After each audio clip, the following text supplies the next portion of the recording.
사랑하는 형제자매 여러분, 오늘은 교회력 사순절 5번째 주일입니다. 사랑의 하나님께서 우리 죄를 용서하시고 우리를 하나님 나라의 백성으로 부르시기 위하여 그분의 아드님을 이 세상에 보내셨습니다. 우리는 예수님의 은혜로 하나님 나라의 백성의 자격으로 하나님을 예배하게 되었습니다. 하나님 나라의 왕이신 주님께서 우리를 부르십니다. 이제 우리의 마음과 뜻을 다하여 영과 진리로 주님의 이름을 찬양하며 예배합시다. 아멘. 주 우리 하나님 하늘에 계시니 온전한 만민 주 앞에 찬송하네. 이 천지 만물도 주 앞에 엎드려 그 거룩하신 이름을 늘 높이네. 아멘.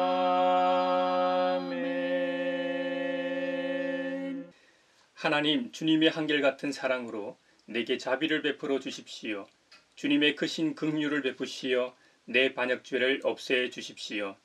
내 죄악을 말끔히 씻어 주시고 내 죄를 깨끗이 없애 주십시오.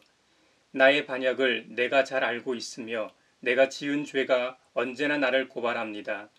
주님께만, 오직 주님께만 나를 죄를 지었습니다. 주님의 눈앞에서 내가 악한 짓을 저질렀으니 주님의 판결은 옳으시며 주님의 심판은 정당합니다. 실로 나는 죄 중에 태어났고 어머니의 태 속에 있을 때부터 죄인이었습니다. 마음속의 진실을 기뻐하시는 주님, 제 마음 깊은 곳에 주님의 지혜를 가르쳐 주셨습니다. 우슬초로 나를 정결케 해 주십시오. 내가 깨끗하게 될 것입니다. 나를 씻어 주십시오. 내가 눈보다 더 희게 될 것입니다. 기쁨과 즐거움의 소리를 들려주십시오. 주님께서 꺾으신 뼈들도 기뻐하며 춤출 것입니다. 주님의 눈을 내 죄에서 돌리시고 내 모든 죄악을 없애 주십시오. 아, 하나님, 내 속에 깨끗한 마음을 창조하여 주시고 내 속을 견고한 심령으로 새롭게 하여 주십시오. 주님 앞에서 나를 쫓아내지 마시며 주님의 성령을 나에게서 거두어 가지 말아 주십시오. 주님께서 베푸시는 구원의 기쁨을 내게 회복시켜 주시고 내가 지탱할 수 있도록 내게 자발적인 마음을 주십시오. 만유의 주제 존귀하신 예수 사람이 되신 하나님 나 사모하여 영원히 섬길 내 영광 되신 주로다.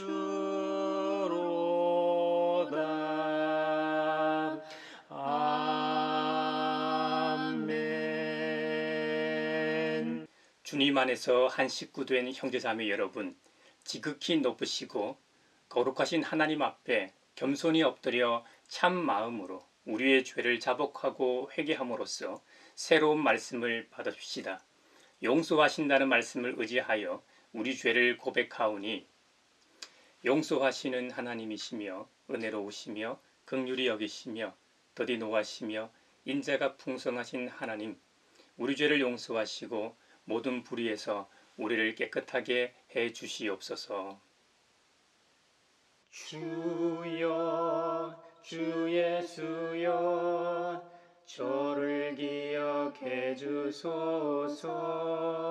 주여 주 예수여 당신 나라 임하실 때 주여 주 예수여 저를 기억해 주소서.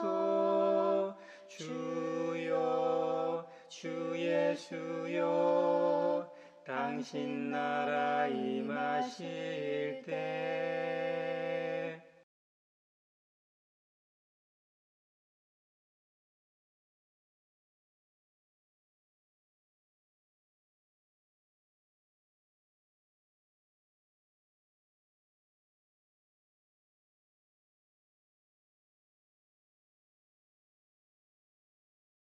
주님의 말씀이 여기 있습니다.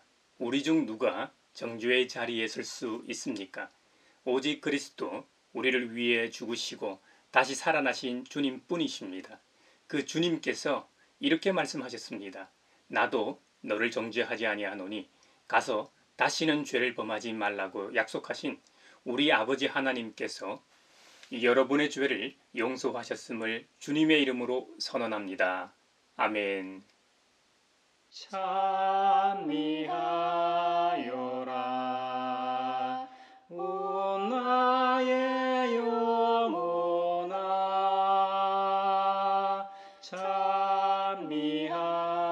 찬미하여라 거룩한 주 이름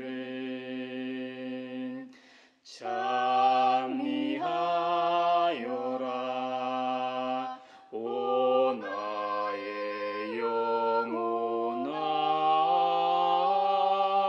찬미하여라 거룩한 주 이름. 오늘 우리에게 주시는 구약의 말씀은 예레미야 31장 31절로 34절입니다. 하나님의 말씀을 경청하십시오. 그때가 오면 내가 이스라엘 가문과 유다 가문에 새 언약을 세우겠다. 나 주의 말이다. 이것은 내가 그들의 조상의 손을 붙잡고 이집트 땅에서 데리고 나오던 때에 세운 언약과는 다른 것이다. 내가 그들의 남편이 되었어도 그들은 나의 언약을 깨뜨려 버렸다. 나 주의 말이다.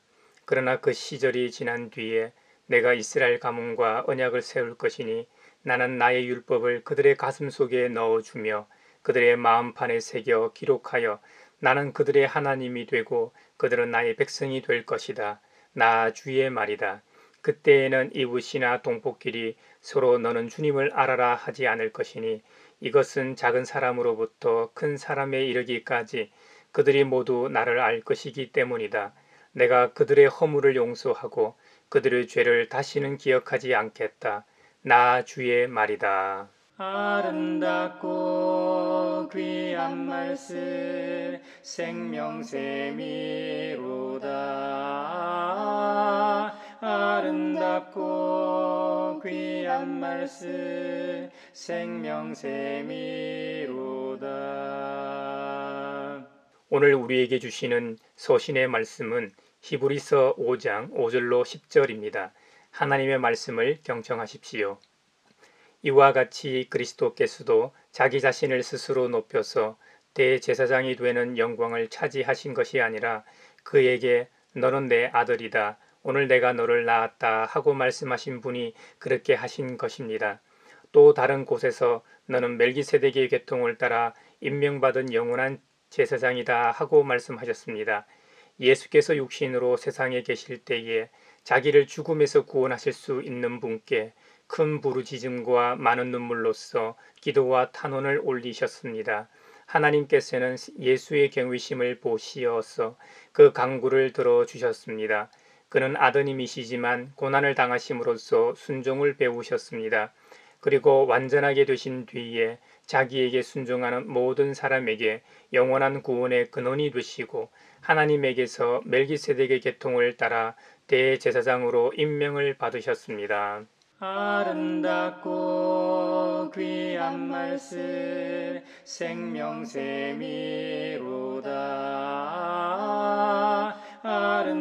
아름답고 귀한 말씀 생명샘이로다.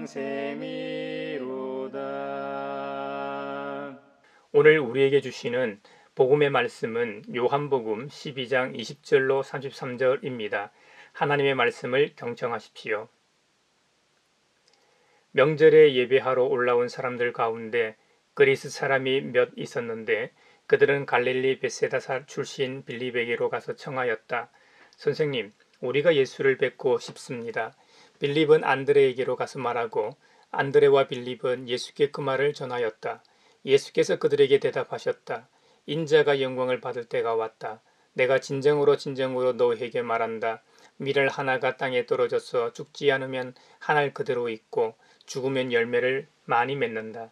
자기의 목숨을 사랑하는 사람은 잃을 것이요 이 세상에서 자기의 목숨을 미워하는 사람은 영생에 이르도록 그 목숨을 보존할 것이다. 나를 섬기려고 하는 사람은 누구든지 나를 따라오너라. 내가 있는 곳에는 나를 섬기는 사람도 나와 함께 있을 것이다. 누구든지 나를 섬기면 내 아버지께서 그를 높여주실 것이다. 지금 내 마음이 괴로우니 무슨 말을 하여야 할까? 아버지, 이 시간을 벗어나게 하여 주십시오 하고 말할까? 아니다. 나는 바로 이 일 때문에 이때에 왔다. 아버지 이름을 영광스럽게 드러내십시오. 그때의 하늘에서 소리가 들려왔다. 내가 이미 영광되게 하였고 앞으로도 영광되게 하겠다. 거기에 서서 듣고 있던 무리 가운데서 더러는 천둥이 울렸다고 하고 또 더러는 천사가 그에게 말하였다고 하였다. 예수께서 대답하셨다. 이 소리가 난 것은 나를 위해서가 아니라 너희를 위해서이다. 지금은 이 세상이 심판을 받을 때이다. 이제는 이 세상의 통치자가 쫓겨날 것이다. 내가 땅에서 들려서 올라갈 때에 나는 모든 사람을 내게로 이끌어 올 것이다. 이것은 예수께서 자기가 당하실 죽음이 어떠한 것인지를 암시하려고 하신 말씀이다. 이것은 주님의 말씀입니다. 하나님 감사합니다. 아름답고 귀한 말씀 생명샘이로다. 아름답고 귀한 말씀 생명샘이로다. 소외된 이들을 위하여 기도합니다. 이 사회에는 장애인들이 함께 살아가기엔 인식의 장벽과 이동의 장벽이 있습니다.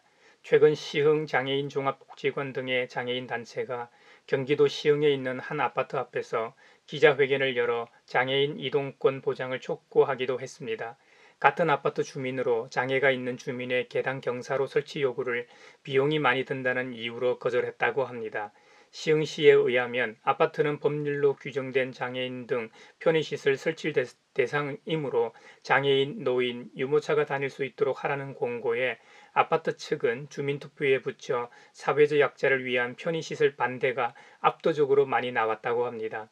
이 사회의 단면인 생명 존중보다는 물질 만능주의로 흘러가는 것 같아 마음이 아픕니다. 주님, 이 사회가 사회적 약자 등 소외된 이들과 함께 살아가는 사회가 되게 하소서. 진리와 생명 되신 주, 이 몸을 바치옵니다. 믿음과 소망 사랑에 한 마음 되게 하소서. 사회를 위하여 기도합니다. 4월 7일 보궐선거를 앞두고 이 사회는 양측으로 분열되어 서로 헐뜯고 있습니다. 공교롭게도 대한민국의 핵심 도시인 서울과 부산 다 전 시장의 위력에 의한 성추행 사건으로 인해 치러지는 선거라는 점입니다. 이 사회가 남녀노소 평등하게 자아를 실현하며 살아갈 수 있는 사회가 되기를 바랍니다. 특히 정치인들이 바로 서길 바랍니다. 그러기 위해서는 선거하는 국민이나 시민이 올바른 사람을 뽑을 수 있는 안목이 있어야 하겠습니다.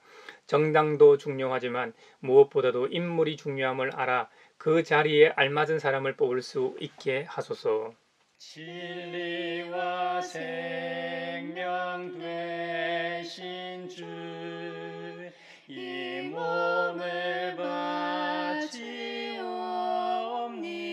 바치옵니다. 믿음과 소망 사랑에 한 마음 되게 하소서. 세계 평화를 위하여 기도합니다. 군부 쿠데타가 발생한 미얀마를 향한 세계의 관심과 적극적인 행동이 절실히 필요한 상황입니다. 지난 14일에는 양곤대 의과대생이 미얀마 군부에 항의하는 시민 불복종 운동에 참여했다가 목숨을 잃는 사건이 있었습니다. 지금 미얀마는 계엄령 상태로 군부에 맞서다 벌써 200명이 넘는 사망자가 나왔습니다. 대한민국도 과거 군부 독재에 맞서 민주주의를 쟁취한 역사가 있기에 미얀마의 민주주의를 지지하게 하소서. 그리고 유엔을 비롯하여 선진국들의 적극적인 개입으로 미얀마의 평화가 조속히 찾아오게 하소서. 진리와 생명 되신 주, 이 몸을 바치옵니다. 믿음과 소망 사랑에 한마음 되게 하소서. 아멘. 6월절은 유대인들에게는 아주 큰 명절이었습니다. 이집트의 노예로 있다 출애굽한 것을 기념하는 절기였기 때문에 우리로 치면 광복절 같은 날이면서 설날이나 추석이 함께 섞인 대명절이라고 생각하시면 될 것 같습니다. 수많은 인파가 예루살렘으로 예배하러 전국에서 몰려들었습니다. 지금이야 예배 시간에 살아있는 동물을 제물로 바치지 않습니다만 예수님 당시만 해도 이런 큰 제사에는 반드시 제물이 있어야 했습니다. 율법의 법칙에는 제사는 레위 지파에 속한 아론의 혈통을 잇는 대제사장들이 집전하게 돼 있었습니다. 그런데 이 옛 전통을 완전히 부정하는 내용이 예레미야 31장에 나옵니다. 예레미야 31장은 일명 새 언약장이라는 별명이 있습니다. 그렇다면 새 언약이란 무엇인가? 예레미야는 새 언약을 설명하기 위해 이스라엘의 과거 역사를 언급합니다. 특히 하나님의 은혜의 흔적의 역사요, 그분의 발자취의 역사라 해도 과언이 아닌 그 민족이 하나님을 떠나 이웃 나라들을 기웃기웃하는 것과 우상 숭배한 것을 지적합니다. 이런 반역에도 불구하고 새로운 하나님 나라를 세우겠다고 하십니다. 그러므로 새 언약은 옛 언약과의 연속에도 불구하고 구별된다는 점을 확실히 합니다. 그렇다면 옛 언약과 새 언약 간의 차이가 무엇인가? 두 가지 차이가 있는데 하나는 기록판의 차이입니다. 옛적에는 돌판에 세운 언약이었습니다. 십계명은 돌판을 두 번이나 만들어야 했습니다. 그 중에 한 번은 모세의 혈기로 깨뜨렸기 때문에 다시 만들어졌던 것이죠. 하지만 다시 세우는 새 언약은 돌판이나 종이에 기록하는 것이 아닙니다. 요즘같이 클라우드에 저장하는 것도 아닙니다. 주님께서는 이스라엘 백성들의 가슴 속에 넣어주며 그들의 마음판에 새겨 기록한다는 겁니다. 잊을 수가 없게 하신다는 것이죠. 그들의 삶의 흔적에 아로 새긴다는 겁니다. 그리하여 주님께서는 그들의 하나님이 되고 그들은 주님의 백성이 되게 하시겠다는 겁니다. 그 결과 이스라엘은 진실로 하나님을 사랑하게 될 것이라는 것입니다. 특별히 새 언약은 무조건적이며 전적인 하나님의 은혜로 가능한 것입니다. 새 언약에 있어 또 다른 특이점은 죄의 용서입니다. 예레미야 31장 34절에 보면 그때에는 이웃이나 동포끼리 서로 너는 주님을 알아라 하지 않을 것이니 이것은 작은 사람으로부터 큰 사람에 이르기까지 그들이 모두 나를 알 것이기 때문이다. 내가 그들의 허물을 용서하고 그들의 죄를 다시는 기억하지 않겠다. 나 주의 말이다. 아멘. 주님께서는 내가 그들의 허물을 용서하고 그들의 죄를 다시는 기억하지 않겠다고 하십니다. 한마디로 하나님의 일방적인 용서를 선언하십니다. 옛 언약인 제사 제도는 부지 중에 지은 죄들을 사하기 위해서는 제도적 안전장치로서의 하나님의 백성들은 고의적인 죄악을 범하지 않아야 했습니다. 만일 의도적으로 죄를 범한 경우에 제사를 통해 사함받을 길이 없었습니다. 심지어 그 백성 중에서 끊어져야 했습니다. 그러므로 자발적 우상 숭배를 하고 자의적으로 계명을 버리며 죄악을 저지른 유다 백성들에게는 제사를 통해 더 이상 그들의 죄를 해결할 방법이 없었던 것이죠. 그렇기 때문에 은혜가 풍성한 하나님은 무조건적으로 그들의 죄를 용서하심으로 새로운 살길, 생명의 길을 열기로 작정하셨던 것이죠. 이것을 히브리서의 표현을 빌리자면 영원한 대제사장인 멜기세덱의 계통을 따른 주님이라고 합니다. 히브리서 5장에는 대제사장으로서의 주님이 나옵니다. 원래 대제사장은 레위인들 중에서 대를 잇거나 사람들 가운데서 뽑혀서 하나님과 관계된 일을 수행하는 직분입니다. 특히 이스라엘 백성들을 위하여 예물과 속죄의 희생제사를 드리는 일을 담당합니다. 아론 이후 아론처럼 대제사장으로 임명을 받는 사람은 누구나 하나님의 부르심을 받았다고 할 수 있습니다. 이와 같이 그리스도께서도 자기 스스로 대제사장이 되신 게 아니라 하나님께서 인정하신 대제사장이 되신다고 히브리서는 증언합니다. 그 근거로 두 가지를 예로 듭니다. 하나는 주님이 성육신하신 이후 공적인 사역 전 세례를 받으실 때와 변화산에서 들려왔던 그 음성, 그 내용, 너는 내 사랑하는 아들이요 오늘 내가 너를 낳았다라는 그 언급하며 하늘의 특명과 같은 임명임을 히브리서 저자는 강조합니다. 또 다른 하나는 너는 멜기세덱의 계통을 따라 임명받은 영원한 제사장이다라고 말합니다. 멜기세덱은 그 옛날 아브라함이 조카 롯을 구할 때 갑자기 등장하는 인물입니다. 창세기 14장에 보면 당시의 시날, 엘라살, 엘람, 고임이라는 네 도시 국가들의 연합국과 소돔, 고무라, 아드마, 스보임, 소왈 이 5 연합국이 시딘 골짜기에서 전쟁을 치렀습니다. 이때 아브라함의 조카 롯은 당시 화려하고 번성하던 도시 국가였던 소돔에 살고 있었습니다.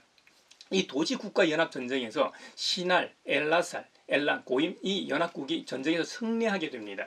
이로 인해 그 유명한 소돔과 고모라 왕은 다 도망가고 소돔과 고모라의 모든 재물과 양식을 전리품으로 빼앗아가게 됩니다. 옛날에는 전쟁에 패하게 되면 패전국의 국민들은 노예로 잡혀가 팔리지 않았습니까? 소돔에 거주하던 이 아브라함의 조카 롯도 재물은 노약물로 뺏기게 되고 조카 롯과 가족은 노예로 잡혀가게 됩니다. 이 소식을 들은 이 삼촌 아브라함은 매우 큰 거부였기 때문에 많은 병사들을 갖고 있었어요. 그래서 아무리 잘 훈련된 사병 318명을 거느렸다고 해도 수적으로 도시국가 하나도 아니고 4개의 연합국과 싸운다는 것은 참 이 계란으로 파헤치기일 겁니다. 아브라함이 어떤 전술을 사용했고 손자병법과 같은 어떤 병법서를 참고했는지 알 도리는 없습니다. 하지만 하나님의 은혜로 그 전쟁에서 승리하게 됩니다. 노예 신세였던 이 조카 롯과 그의 가족을 구하여 고향으로 돌아오게 되지요. 이때 살렘 왕 멜기세덱이 떡과 포도주를 가지고 나왔다고 성경은 기록합니다. 이 떡과 포도주를 주님의 성찬으로 해석하는 분들도 있습니다. 그리고 창세기 14장 18절에는 멜기세덱에 대한 정보를 기록합니다. 그때에 살렘 왕 멜기세덱은 빵과 포도주를 가지고 나왔다. 그는 가장 높으신 하나님의 제사장이다 라고 기록합니다. 멜기세덱은 제사장으로서 전쟁에서 승리하고 조카 롯을 구해서 돌아오는 아브라함에게 먹거리와 쉼을 주고 심지어 축복까지 합니다. 창세기 14장 19절에 보면 그는 아브라함에게 복을 빌어 주었다. 천지의 주제 가장 높으신 하나님 아브라함에게 복을 내려 주십시오. 그리고 멜기세덱은 승리를 주신 하나님께 감사하며 찬양하라고 예배에 대해 권면합니다. 이에 아브라함은 멜기세덱에게 자신이 가지고 있는 모든 것의 10분의 1을 멜기세덱에게 주었다고 성경은 기록합니다. 갑자기 나타났던 멜기세덱은 또 예고 없이 돌연 역사의 무대에서 그 자취를 감춥니다. 아브라함의 후예인 이스라엘 백성에게 있어 멜기세덱은 가나안의 경건한 제사장이요 왕으로서 그가 아브라함을 축복한 사실은 후손들에게 전설이 되어 내려옵니다. 그래서일까요? 이후 대관식의 이 시로 간주되는 시편 110편은 다윗 가문의 왕이 바로 멜기세덱의 반차를 따른 영원한 제사장이 됐다고 노래합니다. 원래 구약의 제사장은 모두 혈통을 따라서 제사장이 되었습니다. 반면 멜기세덱은 혈통에 따른 제사장이 아니었습니다. 히브리서 7장에 의하면 이 멜기세덱은 살렘 왕이요 지극히 높으신 하나님의 제사장으로서 그에게는 아버지도 없고 어머니도 없고 족보도 없고 생의 시작도 없고 생명의 끝도 없고 하나님의 아들과 같아서 언제까지나 제사장으로 계신 분이라고 알려줍니다. 또한 그는 의의 왕이요 그의 영토인 살렘은 평강이니 평강의 왕이었습니다. 아브라함이 11조를 멜기세덱에게 준 행위와 아브라함을 축복한 행위를 이렇게 해석합니다. 축복은 아랫사람이 윗사람에게 받는 법이라는 것이죠. 멜기세덱은 성경에 기록된 최초의 제사장으로 등장합니다. 그런데 여러분 한번 생각해 보십시오. 원래 율법과 제사법은 하나님께서 모세를 통해 주신 것입니다. 모세는 아브라함과 비교하면 무려 500~600년 후대의 인물입니다. 그리고 하나님과 인간 사이에 가로놓였던 것을 제거하고 교감할 수 있는 방법은 2가지였습니다. 하나는 하나님께서 주신 율법에 순종하는 것입니다.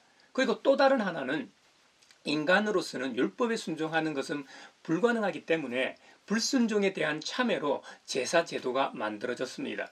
이 제사를 담당할 제사장이 또한 필요했던 것이죠. 제사 제도가 없다면 율법이 무력한 것이 되는 것이죠. 이스라엘 역사를 보면 제사 제도가 하나님과 사람 사이에 잃어버렸던 관계를 회복할 수 없음을 확인할 수 있습니다. 그래서 새로운 방법이 필요했던 겁니다. 새로운 제사 직분, 즉 멜기세덱의 계통을 따르는 제사장이 필요했던 것이죠.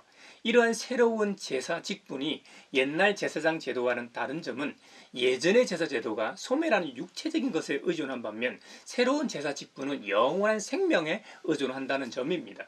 옛날 제사장 제도는 혈통적으로 순수한 아론의 자손이어야 했습니다. 그러므로 반드시 레위 지파이어야 했던 것이죠. 반면 예수님께서는 유대 지파에 속했습니다. 예수님께서 영원한 제사장이 되셨다는 말은 율법이 파기되고 소멸됐다는 말입니다. 파기라는 말은 아데테시스라는 헬라어를 사용합니다.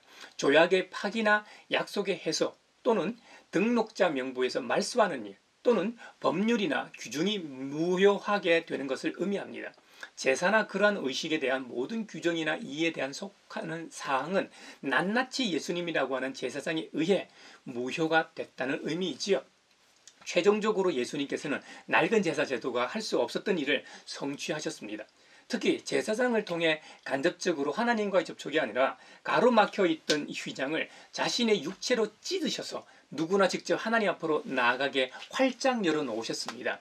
이 새로운 생명의 길이라고 할까요? 새로운 패러다임에 관한 말씀이 요한복음 12장에 나옵니다. 6월절 큰 명절에 많은 사람들이 예루살렘으로 몰려들었습니다. 그 중에는 몇 명의 그리스 사람도 있었나 봅니다.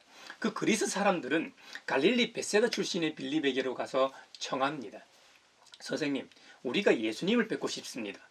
이 말을 들은 빌립은 베드로의 동생 안드레에게 가서 말하고 또한 안드레와 빌립은 그 말을 예수님께 직접 전합니다. 사실 예수님은 하나님의 나라, 복음을 전하러 이 땅에 오시지 않았습니까? 이방까지 가서 복음을 전할 필요도 없이 이방인이 직접 왔으니 얼마나 좋고 기쁩니까? 요즘으로 치면 멀리 아프리카나 남미, 동남아로 갈 필요가 없습니다. 그들이 복음을 들으러 왔으니 그들에게 복음을 전하기만 하면 같은 언어를 사용하는 같은 나라 사람들이 복음을 전하게 된다면 얼마나 효율적이겠습니까? 그런데 예수님은 잘 왔다. 어서 오라고 해라. 나와 함께 하나님 나라에 대해 이야기를 나눠보자 하시지 않았습니다. 대신에 엉뚱한 철학적 설명을 하십니다. 왜 그러셨을까요? 예수님께서는 누구나 예상할 수 있는 말로 시작하여 아무도 예상할 수 없는 말로 마무리하십니다. 인자가 영광을 받을 때가 왔다. 이 말만 들었을 때는 제자들도 옳거니 이제 진짜 때가 왔구나. 로마의 식민지로부터 해방될 날이 됐구나. 이제 본격적으로 독립운동을 하실 모양이다. 라고 생각했는지도 모르겠습니다. 이 대답의 결론 부인 32, 33절을 보면 동일한 구조입니다. 32절에서는 23절의 영광처럼 주님이 높이 들려야 한다고 말씀하십니다. 하지만 33절에서는 그 방법이 아브라함이 조카 롯을 구하기 위해 318명의 최정예 특수부대를 이끌고 가서 구출하는 방식이 아니라 맥없이 자신이 죽는다는 얘기입니다. 제자들의 입장에서는 너무나도 어이없는 일 아닙니까? 하지만 진정한 승리를 말씀하셨음에 틀림없습니다. 이제 좀 더 구체적으로 주님의 승리 전략을 살펴보겠습니다. 24절에서 26절을 한번 보십시오. 내가 진정으로 너희에게 말한다. 밀알 하나가 땅에 떨어져서 죽지 않으면 하늘 그대로 있고 죽으면 열매를 많이 맺는다. 자기의 목숨을 사랑하는 사람은 잃을 것이요 이 세상에서 자기의 목숨을 미워하는 사람은 영생에 이르도록 그 목숨을 보존할 것이다. 나를 섬기려고 하는 사람은 누구든지 나를 따라오너라. 내가 있는 곳에는 나를 섬기는 사람도 나와 함께 있을 것이다. 누구든지 나를 섬기면 내 아버지께서 그를 높여주실 것이다.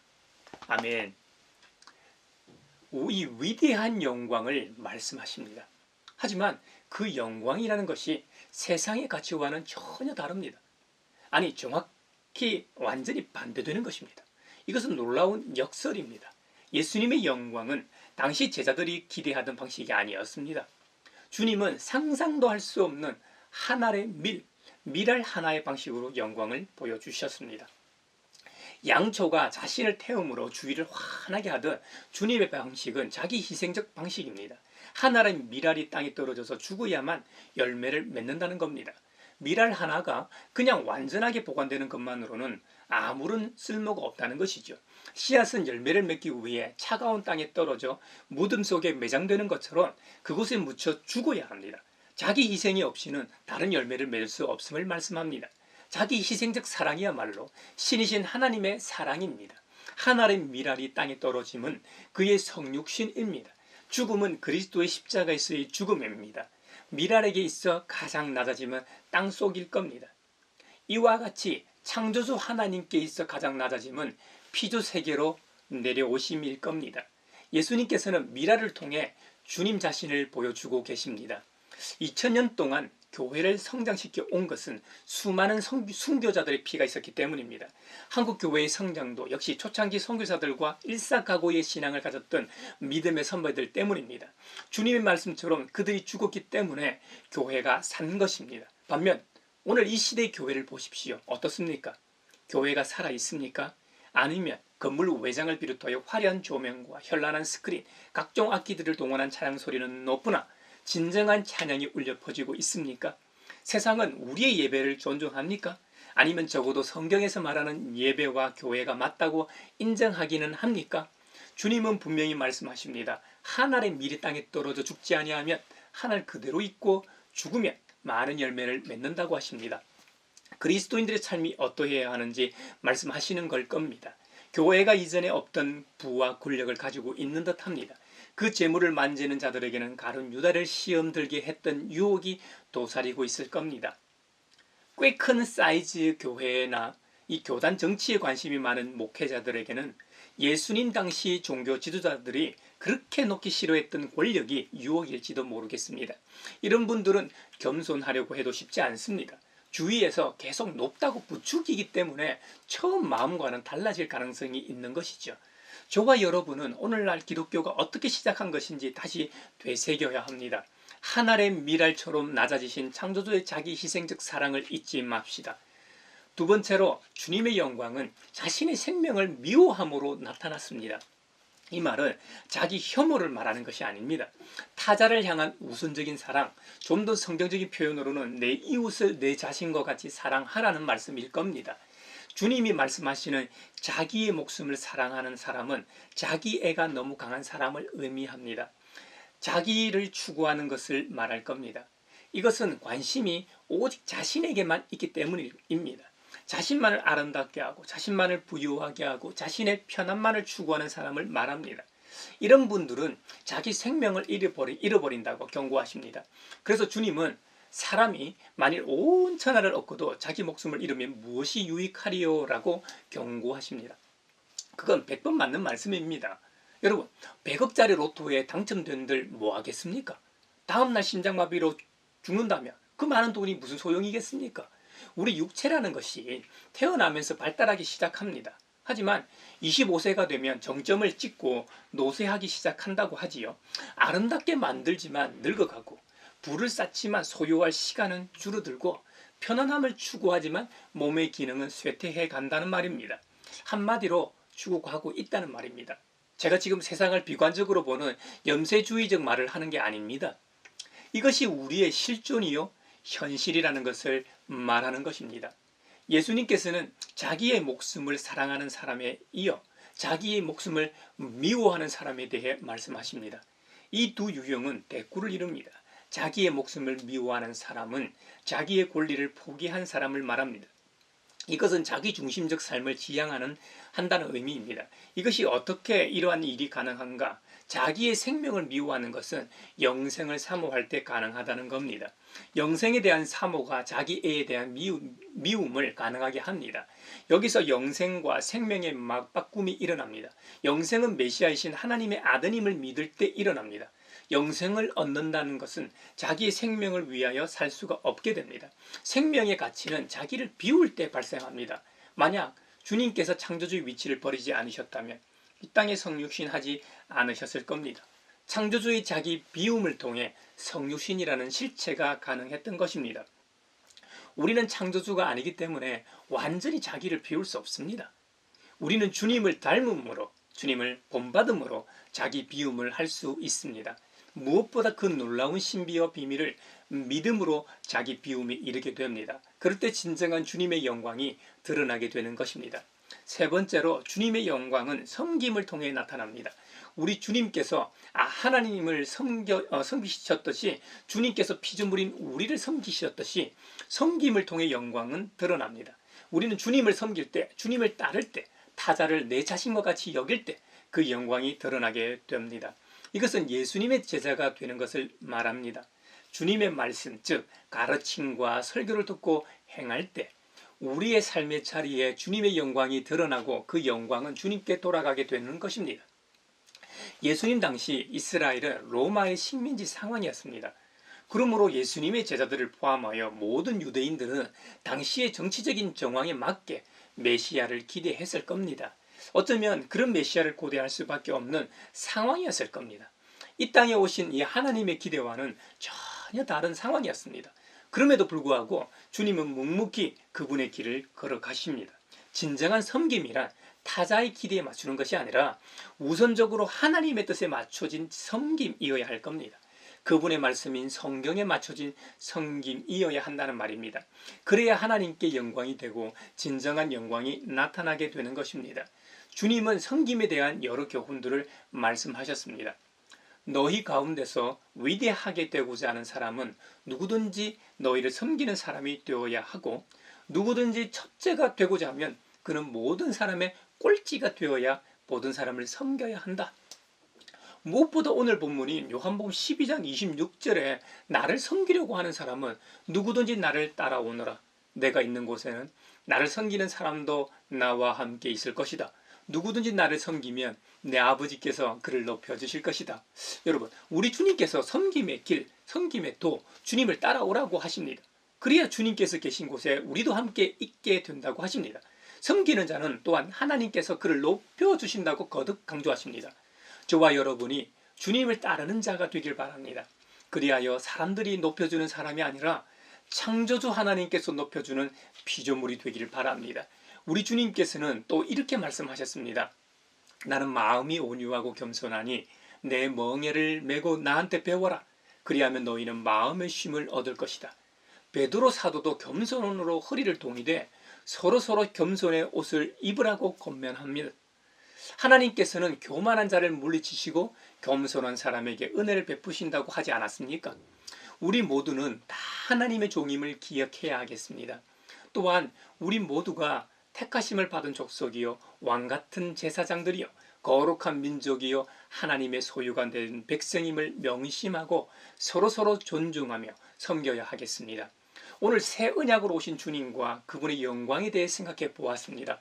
우리는 제사장을 통하지 않고 주님 앞으로 직접 나아가는 은혜를 입었습니다. 공적인 예배 시간 외에도 우리의 삶의 자리에서 그 은혜를 마음껏 누리는 저와 여러분이 되길 바랍니다. 그리고 하나님의 미랄이 되어 자기의 보단 타자와 하나님을 향한 사랑과 섬김으로 주님의 영광이 드러나는 한 주가 되길 바랍니다.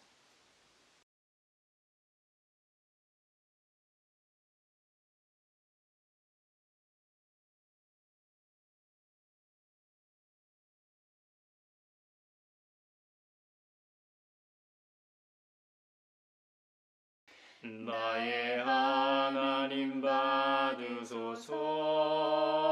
주께 드리는 이 예물을 소리 높여 감사로 주께 드리네. 아멘. 여기에 모인 우리는 우리의 믿음의 역사와 사랑의 수고와 우리 구주 예수 그리스도에 대한 소망의 인내를 여기 연보에 담아 올려드립니다. 주님께서 말씀하신 대로 인색함으로나 억지로 하지 않고 살리는 하나님의 은혜에 감사하여 각각 그 마음에 정한 대로 즐거운 마음으로 바치오니 향기로운 예물이 되게 하소서.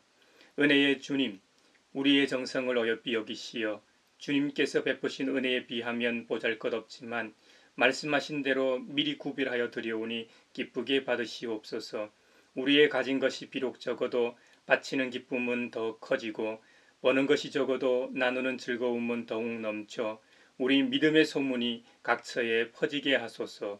우리 주 예수 그리스도의 이름으로 감사하며 기도하옵나이다. 아멘. 주모 박힌 언덕 위에 생명의 문 열렸네. 깊고 넓은 은혜의 새 강과 같이 흐르고 하나님의 자비하심 이 땅 위에 넘치네. 평강의 왕 주님 예수 세상 죄 구속했네. 서로 평화의 인사를 나누겠습니다. 주님의 평화가 여러분과 함께 하시기를 기원합니다. 이제 축도하겠습니다.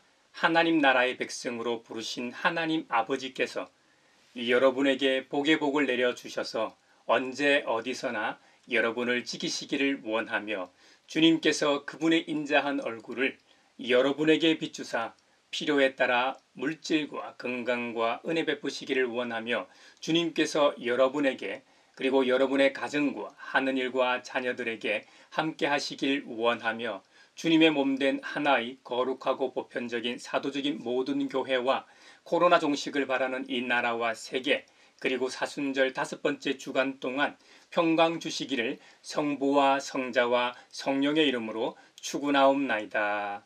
아멘.